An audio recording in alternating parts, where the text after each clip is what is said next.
यही स्केलिंग बस इसी स्केल से पूरा ज़मीन नापी हो जाता है। कोई भी मौजा हो, कहीं भी हो, कोई भी राज्य हो, कहीं कहीं भी नापी हो जाता है इससे, ठीक है ना। यह बिल्कुल इम्पैक्ट है, कहीं से कोई मतलब इसमें कहने सुनने की जरूरत नहीं है। तो यह जो स्केल है, ये स्केल के पास एक तरफ फीट होता है और एक तरफ कड़ी होता है, ठीक है ना। तो कोई कोई अमीन क्या करते हैं कि किसी किसी अमीन का सबका अपना अपना नेत्रानुमान होता है, ठीक है ना। तो कोई अमीन जो है से कि अगर नक्शा पर 40 फीट है, ठीक है ना, तो कोई नक्शा पर 40 फीट पढ़ लिया। अक्सर ये देखा जाता है कि लोगों में विवाद ज़्यादातर जमीन को लेकर के होता है और ज़मीनी विवाद के लिए काफ़ी लोग जान गंवा चुके हैं। खास करके हमारे बिहार की बात किया जाए तो बिहार में अक्सर ये होता है कि लगभग प्रतिदिन एक व्यक्ति का जान जमीन विवाद में जा रहा होगा। हमारे साथ अभी जाने माने मशहूर अमानत क्षेत्र में अपना मुकाम हासिल किए हुए व्यक्ति SD वर्मा हैं, जो अमीन हैं और काफ़ी अच्छा अमानत के क्षेत्र में जो है इनका नॉलेज है। इनसे बातचीत करेंगे कि ज़मीन के क्षेत्र में ज़मीनी विवाद क्यों होता है और कैसे ज़मीन का नापी होता है, क्या क्या ज़मीन नापने की इकाई होती है, छोटी इकाई से बड़ी इकाई तक बात करेंगे। ज़मीन का रसीद क्या होता है, कागज़ क्या क्या होता है, सारे मुद्दे पर हम जो है अभी इनसे बातचीत करने वाले हैं। सबसे पहले बहुत बहुत स्वागत है। चलिए, आपको भी बहुत बहुत स्वागत है। आपके CK TV इंडिया को हम बहुत बहुत धन्यवाद व्यक्त करते हैं कि आप आज अपने चैनल के माध्यम से हमारी बात जनता तक पहुंचाने का कार्य कर रहे हैं। इसके लिए आपको बहुत बहुत धन्यवाद। कैसे हैं आप? हम बिल्कुल सही हैं, वेरी फाइन है, कहीं से कोई दिक्कत नहीं है, बहुत ठीक ठाक हैं, कंफर्टेबल हैं। और हम आशा करते हैं कि आप सब लोग भी ठीक ठाक होंगे और हमारे दर्शक जो सुन रहे हैं वो भी सब लोग सब ठीक ठाक ही होंगे। जमीन विवाद जो है हमारे राज्य में ज़्यादातर देखा जाता है और जमीन विवाद के कारण कई लोगों की जान भी चला जाता है। अक्सर अपने बिहार की बात किया जाए तो बिहार में आए दिन ये घटना घट रहा है और हमारे बिहार का ज़मीन का रेट भी काफ़ी ज़्यादा महंगा है अन्य राज्यों की अपेक्षा, इसलिए ज़मीन का जो है मारामारी भी हो रहा है कि नहीं? जमीन विवाद क्यों होता है? सबसे पहला सवाल आपसे यही है। देखिए, सबसे पहले तो आपका जो यह सवाल है बिल्कुल ही सही सवाल है। आज हमारे बिहार राज्य में ज़मीन के लेकर के इतना विवाद है कि अगर कोर्ट में देखा जाए तो 80% विवाद ज़मीन के लेकर के ही है। तो सबसे पहला मुख्य विवाद होने का मुख्य कारण यह है कि जो यहाँ का जो जनता है, जो किसान है, जिसके पास ज़मीन है, वो उसमें से बहुत सारे ऐसे लोग हैं जो नापी को समझते नहीं हैं। अपने ज़मीन के अपने डॉक्यूमेंट को या उसका रकबा हुआ, एरिया हुआ, वो चीज़ सही से नहीं समझ पाते हैं और आपस में झगड़ जाते हैं। तो इसके लिए ऐसे बहुत सारा केस हमारे पास आते रहा है और हम लोग इस तरह के केस में जाकर के ऐसे बहुत सारा केस को हम लोग निपटारा भी किया है। तो ख़ास तौर से यह देखा जाता है कि अगर मान के चलिए कि कहीं ज़मीन में विवाद है तो सबसे पहले हम लोगों से रिक्वेस्ट करते हैं, आग्रह करते हैं, विनती करते हैं कि आपस में झगड़ा नहीं करें, पहली बात है। दूसरी बात है कि अगर लगता है कि हमारा ज़मीन अगर किसी कारणवश या किसी से हमारा ज़मीन कोई गुम हो रहा है या कोई लूट रहा है या कोई दबंगों के द्वारा या किसी कारणवश या हमारा जो सीमा है, ज़मीन का जो सीमांकन किया हुआ है, जो नक्शा का सीमांकन है, उस सीमांकन से आगे पीछे हो रहा है, तो मैं एक बार आप लोगों को सलाह दूंगा कि एक बार एक अच्छे और एक सफल अमीन के पास जाइए और जा करके सबसे पहले अपने ज़मीन के खेसरा, खाता, उसका रकबा समझिए। समझने के बाद उसको उस धरातल पर उस चीज़ को उतरवाइए। अमीन ही एक ऐसा शख्स है जो मैप टू ग्राउंड और ग्राउंड टू मैप को मिलान कर देता है, जिससे बहुत सारा कन्फ्यूजन लोगों के दूर हो जाते हैं। और जब कन्फ्यूजन दूर हो जाएंगे तो यह झगड़ा नहीं होंगे। लेकिन अभी कुछ लोग ऐसे होते हैं जो तामस में, मतलब क्या बोलते हैं उसको, गुस्सा में झगड़ जाते हैं, बोल दिया तो उधर से झगड़ जाते हैं। तो झगड़ना नहीं है, किसी अमीन के साथ जाइए, पास जाइए, अपने कागज़ को दिखाइए और दिखा करके अपने ज़मीन का पैमाइश कराइए, नापी करा लीजिए।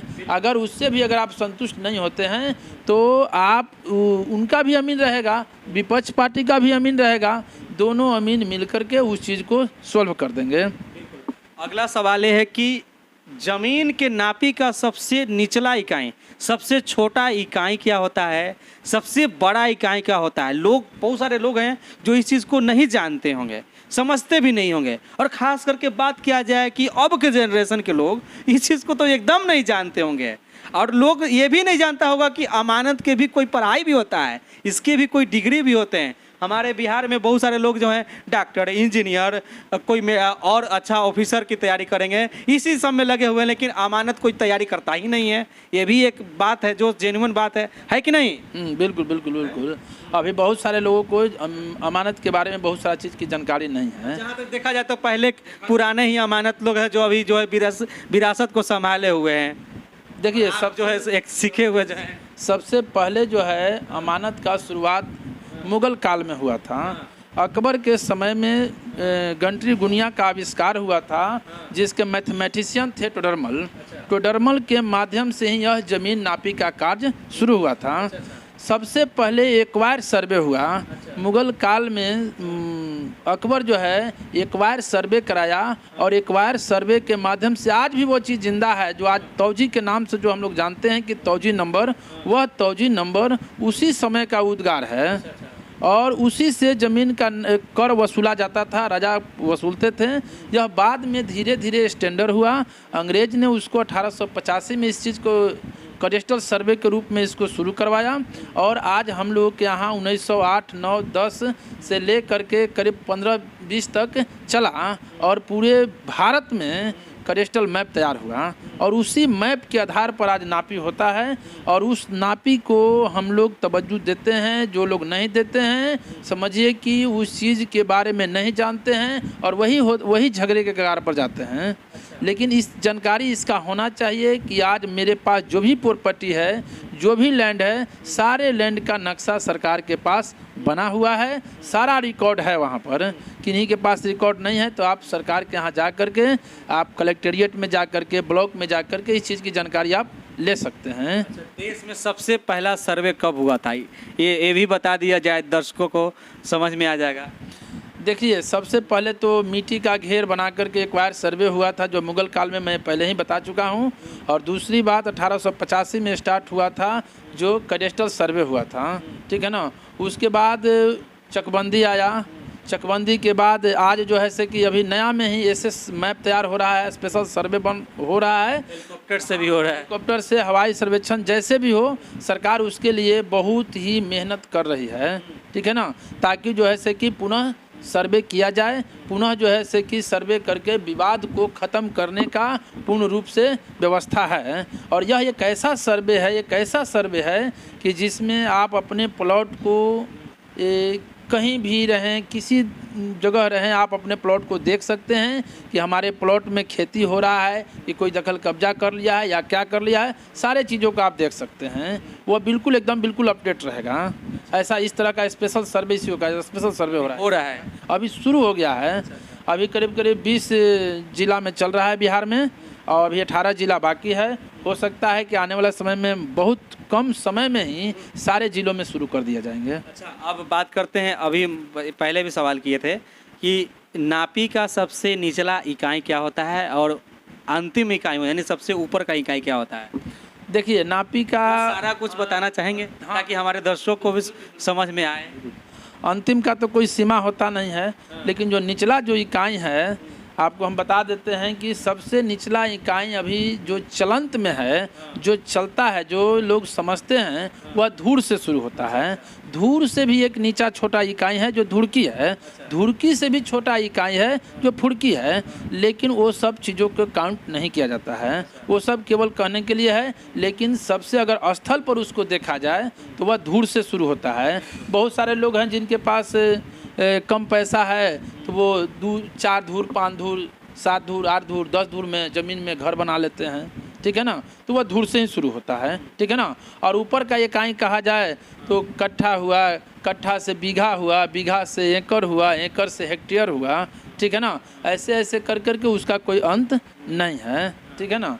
तो वो कोई मायने नहीं रखता है। मायने यह रखता है कि आपका ज़मीन कहीं भी हो तो वो एक प्लॉट में होता है, और उस प्लॉट का जो मेजरमेंट है सरकार के पास वह सीमित है।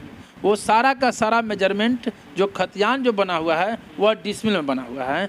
डिसमिल से ही सारा चीज़ पता चल जाता है कि वो ज़मीन जो है सही कितना कट्ठा होगा। अगर मान के चलिए कि आपका कोई खेसरा हुआ, मान लिया 415 या कुछ भी इस तरह का खेसरा हुआ, उस खेसरा का एक खतियान बना हुआ है। उस खतियान में खतियान के सामने दर्ज है कि यह प्लॉट जो है से कि मान के चलिए कि 40 डिसमिल का हो या 45 डिसमिल का हो, तो 45 डिसमिल का होगा तो उससे हम कट्ठा निकाल देंगे, क्योंकि एक कट्ठे में 3.125 डिसमिल बराबर एक कट्ठा होता है। उससे हम लोग डिवाइड कर लेते हैं तो हम लोग का कट्ठा आसानी से निकल जाता है। और जब कट्ठा निकल जाता है तो उससे 20 से भाग देते हैं तो बीघा निकल जाता है। और उसके बाद अगर एकड़ की बात किया जाए तो 100 एकड़ में एक कट्ठा होता है, ठीक है ना। तो वैसे हम लोग निकालने के लिए बिल्कुल कंप्लीट हैं, मैथमेटिकल तरीका उसका है, वो सारा चीज़ बना हुआ है, आसानी से निकल जाता है, वो कोई बहुत बड़ा इशू नहीं है। अगला सवाल ये है कि रसीद क्या होता है। बहुत ये अच्छा सवाल ही होगा, क्योंकि गांव देहात में अक्सर ये देखा जाता है कि हम रसीद कटाने ब्लॉक में गए, कर्मचारी सुन नहीं रहा है, मिल नहीं रहा है, हमारा रसीद कट नहीं रहा है, ऐसा होता है ना। बिल्कुल बिल्कुल। रसीद क्या होता है?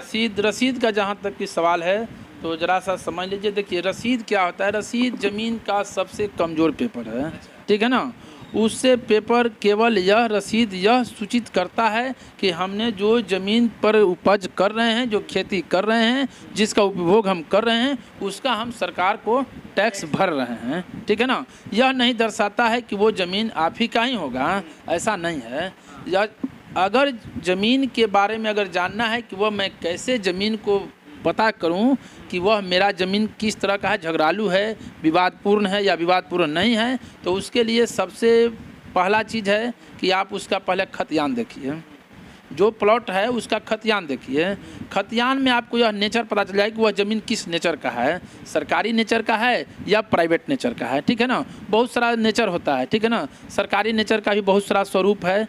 स्वरूप में जैसे गर्मजरुआ है, गर्मजरुआ आम है, गर्मजरुआ मालिक है, खेसरे हिंद है, ऐसे ऐसे बहुत सारा उसका नेचर है, ठीक है ना। और इसमें भी नेचर है, प्राइवेट में भी नेचर है। रहती ज़मीन सीधा लिखा रहता है कि रहती है, खतियानी है या गैर रहती है। तो रहती ज़मीन जैसे ही नाम आ गया, किसी के नाम से रहती है, तो समझिए कि वह ज़मीन जो है से कि किसी पर्सनल व्यक्ति का ही है, ठीक है। पहला चीज़ वहाँ से यह क्लियर हो गया। खतियान से क्लियर यह हो जाएगा कि सरकारी है या गैर सरकारी है, ठीक है, यह क्लियर हो जाएगा।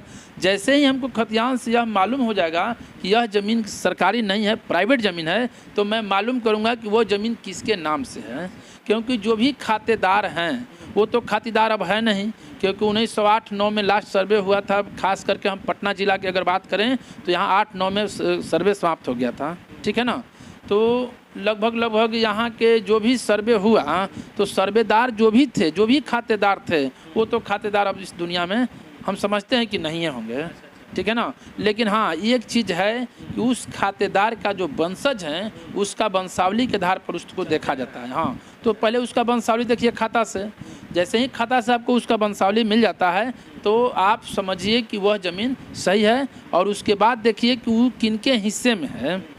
छोटा मोटा गांव घर से भी मालूम चल जाता है कि वह ज़मीन किनके हिस्सा में है। ये भी आपको मालूम करने की ज़रूरत है कि गांव घर में पता कीजिए कि वो ज़मीन किनके हिस्से में है। अगर यह भी मालूम चल जाए कि नहीं वह गांव घर में फलाने व्यक्ति का ही हिस्से में है, तो आप उस ज़मीन को आप ले सकते हैं, ठीक है ना। और उसको लेने से पहले एक चीज़ की और जानकारी आपको लेना होगा कि यह ज़मीन जिनके अंडर में भी है, वह ज़मीन का जमाबंदी जो है ब्लॉक में चल रहा है कि नहीं चल रहा है, या किन के नाम से जमाबंदी चल रहा है। इससे भी यह प्रूफ हो जाएगा कि नहीं भाई ब्लॉक में भी इनके नाम से चल रहा है, तो यह साबित होगा कि यह ज़मीन बिल्कुल सही है। आप उसके लिए उसका आधार मिला करके, आधार कार्ड से उनका चेहरा मिलाइए, उनके अगल बगल के लोगों से समझिए, पूछिए, और आप उनसे रजिस्ट्री आप ले सकते हैं। आप बिल्कुल कहीं से कोई आपको प्रॉब्लम नहीं होने वाला है। बहुत अच्छा जानकारी आप दिए SD वर्मा सर। एक सवाल और है कि आप तो काफ़ी व्यस्त रहते हैं और पटना के आप काफ़ी फेमस अमीन हैं, काफ़ी आपको समय भी नहीं मिलता है। मुश्किल से वक्त आज निकाल के कब से बोल रहे हैं कि एक बार इंटरव्यू हो जाए। लेकिन ये बताइए कि आप कहाँ कहाँ नापी करने चले जाते हैं, कहाँ कहाँ नापी कर सकते हैं? देखिए, अमीन का तो कोई नापी का कोई क्षेत्र होता नहीं है, अपना कोई क्षेत्र नहीं होता है। लेकिन बेसिकली मैं आपको बता दूं कि हम अभी फ़िलहाल दानापुर के सगुना मोड़ के पास में रहता हूँ, ठीक है। और यही क्षेत्र है मेरा, खास करके यहाँ से हमको फुर्सत नहीं मिलता है। दानापुर प्रखंड के जितना भी नक्शा हुआ, सारे नक्शा मेरे पास मौजूद है और मैं खास करके दानापुर में ही प्रॉपर नापी करता हूँ। ऐसे नापी का क्षेत्र तो मैं जहानाबाद में भी 2-3 साल नापी कर चुका हूँ, मुजफ्फरपुर में भी 2-3 साल नापी किया हूँ और छपरा उपरा में भी जाते रहता हूँ। और ख़ास करके आपको अपने हमारे ज़िले के जस्ट सटे हुए आरा ज़िला हुआ, वहाँ भी जाते रहता हूँ। तो कोई विशेष अर्जी पर, विशेष मांग पर हम कहीं कहीं दूर दूर भी हम जाते रहते हैं। ये बात कहें, यूँ कहें तो कि अब भारत देश के कोई भी कोना हो वहाँ जा करके धरती को नाप दे सकते हैं। बिल्कुल बिल्कुल। और एक चीज़ और हम आपको कहने के लिए भूल गए थे कि आज से हमको करीब 5 साल पहले एक ऑफ़र हमको मिला था दिल्ली में ज़मीन नापने के लिए, ठीक है ना। तो मैं वहाँ भी ज़मीन गया था नापने के लिए, लेकिन उस समय जो है से कि थोड़ा हमारी समझ नापी का कम था, ठीक है ना। तो हम समझते थे कि वहाँ भी फीट वाला ही होगा, लेकिन वहाँ गज का था। लेकिन खैर उससे कोई फ़र्क नहीं है, जो चीज़ जो जानता है, जो सब कुछ जानता है, वो फीट से गज निकालने के लिए उसके लिए कुछ है नहीं। तो मैंने वहाँ भी नापी करने के लिए 2 दिन गया था और वहाँ से लोग संतुष्ट हुए थे एकदम बिल्कुल। गज में ज़मीन निकालना था, वो तो पूरा ज़मीन एक वायर था। हमको जो है कि 50 गज का, कहीं 100 गज का, कहीं 150, 200 गज, यही हमको निकाल करके उनको एक ड्राफ्टिंग देना था कि कितना इसमें प्लॉटिंग बन सके, ताकि हम लोगों को बेच सके। एक प्रॉपर्टी डीलर है, उन्हीं के माध्यम से मिला था हमको। एक और आखिरी सवाल, क्या कभी ऐसा हुआ कि आप जो है ज़मीन को नापी करने गए और उसी वक्त जो है दोनों पक्ष के लोग जो है आपस में लड़ाई करने लगे, पूरा लाठी डंडा चालू हो गया, कभी ऐसा हुआ? देखिए, ये सब चीज़ नापी में अक्सर होते रहता है। इसमें इसका जो है कोई क्वेश्चन करने का कोई अति नहीं है, हमेशा झगड़ाझंट होते ही रहता है, हमेशा ही होता है। हाँ, लेकिन एक चीज़ आपको समझना होगा कि कोई भी जो सफल अमीन है वो वहाँ का इन्वायरमेंट, माहौल को समझ लेता है कि यहाँ पर क्या हो सकता है, और माहौल को समझते हुए उस नापी को क्लियरफाई करना है। क्लियरफाई यह करना है कि सही भी करना है और लोगों को संतुष्ट करते हुए अपने अथी में माहौल में लेते हुए उनको करना है, कि ताकि ऐसा ना हो कि किसी के पक्ष में चला जाए, किसी के विपक्ष में जाए, ऐसा भी नहीं होना चाहिए, ठीक है ना। तो हम लोग उसके लिए बिल्कुल इम्पैक्ट हैं, कहीं से कोई यही नहीं है। हम लोग यह जब जैसे ही नापी में जाते हैं तो लोगों को यह समझ में आने लगता है कि अमीन जो है से कि बहुत जानकार है। पहले ही ऐसा माहौल हम लोग क्रिएट करते हैं कि लोगों को यह समझ में आने लगे कि अमीन जो सामने वाला जो है मतलब बहुत जानकार है, उनको कुछ हमको कहने की आवश्यकता नहीं है। होता क्या है, देखिए, जैसे ही कोई व्यक्ति पहुंचता है, हम सीधा कहते हैं कि जो भी नापी होगा एकदम सही होगा, शुद्ध होगा, कहीं से भी किसी के दबाव या प्रभाव या कोई किसी का प्रभाव नहीं चलेगा यहाँ। पहले नाप लेने दीजिए, उसके बाद आप लोग फिर फैसला कीजिएगा। नहीं, ऐसा कुछ नहीं। जैसे देखिए, नापने के बाद तो फिर फैसला हो ही जाता है। हाँ, जब भी जहाँ विवाद होता है तो इतना जान लीजिए कि प्राइवेट नापी में अक्सर 2, 4, 5 गणमान्य व्यक्ति होते हैं जो गाँव के होते हैं, और वही समझौता कर देते हैं कि भाई आपका ज़मीन अमीन साहब नाप दिए हैं, आपका यहाँ से यहाँ हुआ और वहाँ से वहाँ हुआ। और हम लोग भी एक सब लोग जानता है कि नापी तो एक अपने आप में एक समझौता है। अगर आप समझौता के तहत पर चलते हैं तो वह नापी सही है, और नहीं तो एक क्या है, नेत्रानुमान है। नक्शा जो है, कैडेस्ट्रल मैप जो बना हुआ है, नेत्रानुमान पर चलता है।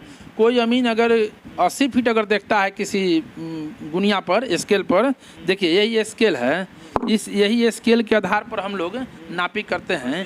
बस इसी स्केल से पूरा ज़मीन नापी हो जाता है। कोई भी मौजा हो, कहीं भी हो, कोई भी राज्य हो, कहीं भी नापी हो जाता है इससे, ठीक है ना। यह बिल्कुल इम्पैक्ट है, कहीं से कोई मतलब इसमें कहने सुनने की जरूरत नहीं है। तो यह जो स्केल है, ये स्केल के पास एक तरफ फीट होता है और एक तरफ कड़ी होता है, ठीक है ना। तो कोई अमीन क्या करते हैं कि किसी अमीन का सबका अपना अपना नेत्रानुमान होता है, ठीक है ना। तो कोई अमीन जो है से कि अगर नक्शा पर 40 फीट है, ठीक है ना, तो कोई नक्शा पर 40 फीट पढ़ लिया। कोई अमीन हो सकता है कोई 39 फीट पढ़ लिया, कोई 41 भी पढ़ लेगा, ठीक है ना। तो 1, 2, 3 फीट का जो डिफरेंसेस जो आता है, वही हम लोग अमीन आपस में मिलजुल करके उसको समाप्त करते हैं। और वो जब समाप्त हो जाता है तो एकदम बिल्कुल समझिए कि वो नापी सफल हो गया, कहीं से कोई किसी को विवाद रहेगा ही नहीं, ठीक है ना। अगर मान के चलते हैं कि वहाँ लगता है कि नहीं हमको 41 देना चाहिए, तो हम लोग नापी के दरमियान जो है कि देख लेते हैं कि सही में 41 चाहिए, तो हम लोग 41 दे करके वहाँ से निकलते हैं। एक मतलब आपको एग्जाम्पल के तौर पर मैं बता रहा हूँ। बहुत अच्छा जानकारी हमारे दर्शकों को दी है। उम्मीद है कि आपको भी कुछ अच्छा और बेहतर जानकारी मिला होगा। और अधिक जानकारी अगर चाहिए आपको तो दिए गए नंबर पर डायल करके संपर्क कर सकते हैं, बातचीत कर सकते हैं और अधिक जानकारी ले सकते हैं। बाकी आप देख रहे थे सीके टीवी इंडिया न्यूज़ और काफ़ी चर्चित अमीन SD वर्मा के साथ। नमस्कार, जय हिंद।